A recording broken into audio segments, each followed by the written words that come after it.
मागे मी त्यावेळेला घोषणा केली होती, या मशिदींवरती लागणारे भोंगे प्रार्थनेला माझा विरोध नाही, पण या मशिदींवरती लागलेले भोंगे हे खाली उतरवावेच लागतील। या सरकारला हा निर्णय घ्यावाच लागेल। हिंदू को कभी भी लाउड स्पीकर में अजान होने से तकलीफ नहीं हुई है, और अगर होती तो अब से पहले यह मुद्दा होता। अब यह तकलीफ हुई है राज ठाकरे साहब को।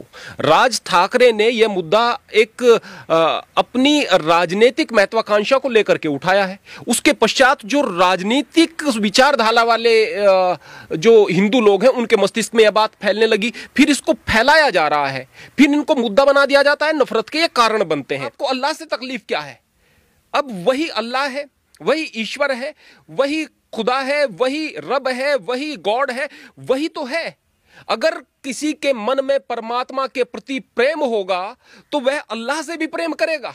अल्लाह के नाम से भी अगर कहेंगे अल्लाह सबसे बड़ा है तो उसको लगेगा कि मेरा मालिक सबसे बड़ा है। इस बात को कहा जा रहा है। जिसके दिमाग में हर वक्त यह बात बैठी रहती है कि वो मालिक सबसे बड़ा है, वो आदमी गुनाह नहीं कर सकता। जब आदमी मैं को केंद्र में रख करके कोई काम करता है ना, उसके बाद गुनाह करता है, उसके बाद पाप बढ़ते हैं। तो वास्तव में आजान में कोई दिक्कत नहीं है, वास्तव में उस लाउड स्पीकर में कोई दिक्कत नहीं है। दिक्कत ये राजनीतिक लोगों को हो रही है, और राजनीतिकीकरण करके इस तरह के मुद्दों को नफरत फैलाने का काम किया जा रहा है।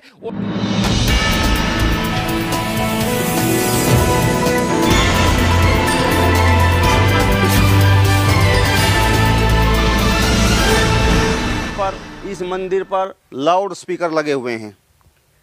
मंदिरों में लाउड स्पीकर बजते हैं, मस्जिदों में लाउड स्पीकर बजते हैं, मंदिरों में साधु संत रहते हैं। इस समय हम जहां पर मौजूद हैं, एक संत हमारे साथ में मौजूद हैं जिनका नाम है आनंद स्वामी। स्वामी जी, राज ठाकरे का वो बयान तो आपने सुना होगा जिसमें उन्होंने कहा है कि मस्जिदों से लाउड स्पीकर उतारा जाना चाहिए, और यदि नहीं उतरते हैं तो मस्जिदों के सामने हनुमान चालीसा का जाप होगा। किस प्रकार से देखते हैं कि हिंदू को कभी भी लाउड स्पीकर में अजान होने से तकलीफ नहीं हुई है, और अगर होती तो अब से पहले यह मुद्दा होता। अब यह तकलीफ हुई है राज ठाकरे साहब को।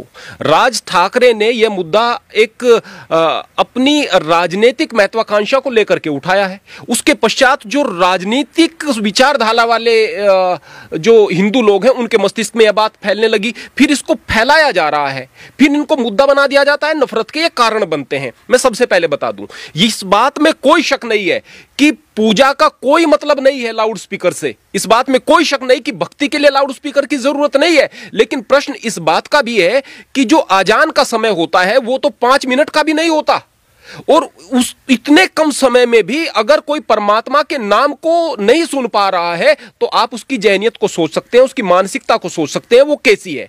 मैं केवल एक बात कहना चाहूंगा, लेकिन आपको अल्लाह से तकलीफ क्या है?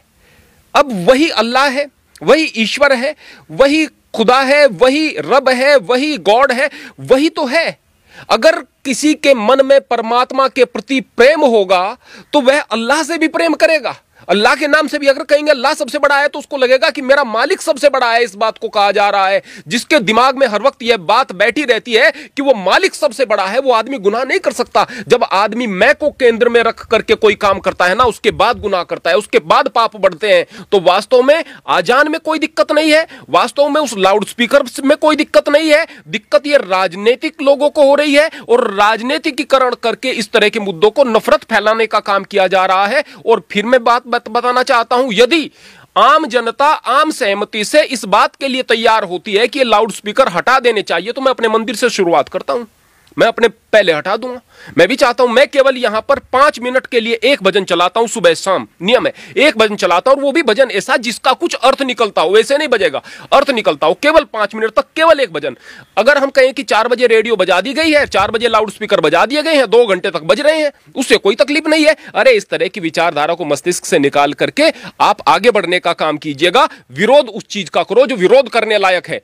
मुसलमान का भी विरोध करो, गलत करता है, हिंदू का भी विरोध करो, गलत करता है। बेकार के मुद्दों को उठा करके आप केवल नफरत फैलाओगे, इसके अलावा और कुछ नहीं। मैं अगर अपने मस्तिष्क से बात बताऊं, यहां पर अगर मैं सुबह के समय एक भजन चलाता हूं, यहां पर ब्रह्म मुहूर्त में 4 बजे कोई भजन चल गया, तो उसका उद्देश्य यह है कि लोगों के मस्तिष्क में बात पड़े कि भाई परमात्मा का नाम लेना है, उठना है। वह एक अलार्म का काम करता है, और उठ करके लोगों के परमात्मा याद आता है, बस इतना। भक्ति वो खुद करेंगे तो उनके काम आएगी, नहीं करेंगे तो नहीं आएगी। वो तो एक सिस्टम बनाने के लिए है। इसीलिए आजान में भी लोगों को यह बताने के लिए, देखो भाई समय हो गया है, कम से कम परमात्मा का नाम आपके कान में पड़े, इसलिए आजान होती है, लोगों को इकट्ठा करने के लिए होती है। अब कहें कि अब तो घड़ी हो गई है, लोग घड़ी देखकर चलेंगे, अरे भाई उसका फिर भी, आजान का फिर भी महत्व है। घड़ी देखकर एकदम परमात्मा की तरफ नहीं चलेंगे लोग, एकदम नहीं चलेंगे, लेकिन जब आजान होगी तो मन में आएगा कि हाँ भाई उस मालिक का नाम, मालिक सबसे बड़ा है, इस बात को कहा जा रहा है, तो कुछ न कुछ दिमाग में घंटी बजती है। और फिर भी अगर इसका विरोध किया जाता है तो मैं कहता हूं कि इसकी वास्तव में फिर कोई जरूरत नहीं, हम भी उतारते हैं, सभी लोग उतारो और बैठ करके कोई प्रार्थना करने वाले बनो। तो फिल्मों में अक्सर दिखाया जाता था कि जिस आदमी के अंदर ये जिन वगैरह या भूत प्रेत या उनके शब्दों में ज़ॉम्बी वगैरह जो भी कुछ कहें वो होते थे, तो फिर फिल्मों में दिखाते थे, हॉलीवुड वाली फिल्मों में दिखाते थे कि देखो बाइबल की आयतें पढ़ते हैं तो बिलबिला उठता है। हिंदुओं की फिल्मों में दिखाते थे कि देखो भाई वो गायत्री मंत्र पढ़ते हैं तो बिलबिला उठता है। इसी तरह से रब का नाम लेने से वो बिलबिला उठता है। तो जिनके अंदर शैतान बैठा हुआ है, जिनके अंदर गंदगी भरी हुई है, वो परमात्मा का नाम सुन करके परेशान होंगे। न नींद में खलल का सवाल है, न किसी चीज का, उनको दिक्कत ही परमात्मा के नाम से है। सही दृष्टिकोण से चीजों को सोचना ही नहीं है, गलत दृष्टिकोण से सोचना है। और जो इन पदों पर बैठे हुए हैं, जैसे कि आध्यात्मिक पदों पर बैठे हुए लोग हैं, वो विरोध नहीं करते हैं, इसलिए नहीं करते हैं कि भाई मंदिर में बैठे हुए हैं, अगर हम इस बात का विरोध कर देंगे, पता है उन्हें विरोध कर देंगे तो लोग हमारे पास नहीं आएंगे। अब मैं क्यों बोल रहा हूं, मैं चाहता हूं ना आए भाई, कोई भी नहीं आए, यहां खेत है उसमें काम करूंगा, पेट भरूंगा, अपनी मेहनत से कमाऊंगा, खाऊंगा। अगर कोई आत्मनिर्भर रह करके बात करना चाहता है और लोगों से कोई उम्मीद नहीं रखता है, परमात्मा से उम्मीद रखता है, वही सच बोल सकता है। और सच बोलने वाला व्यक्ति निश्चित रूप से आत्मविश्वास से और परमात्मा के प्रेम से भरा हुआ रहता है। मैं कहता हूं कि सभी लोग सच बोलने की हिम्मत करें, देश आगे बढ़ेगा। कि मस्जिदों से लाउड स्पीकर उतरना चाहिए तो उसको यह कहना चाहिए कि मंदिरों से भी उतरना चाहिए। और जब कोई मुसलमान इस बात को कहे कि मंदिरों से लाउड स्पीकर उतरना चाहिए तो उसे यह भी कहना चाहिए कि मस्जिदों से भी उतरना चाहिए। बात दोनों तरफा हो। मैं तो ये कहूंगा कि करे, कोई बात नहीं, मुसलमान भी इस बात की मांग करे और हिंदू भी इस बात की मांग करे और सभी उतार दें मंदिरों से लाउड स्पीकर्स को। बस मांग जो है एक तरफा नहीं होनी चाहिए। मैं केवल एक बात कहना चाहूंगा, और बाकी मर्यादा में रह करके अगर कोई बजाता है तो अच्छी बात है। मैं एक भजन बजाता हूं, सभी लोग एक एक भजन बजाएं, परमात्मा का नाम ले।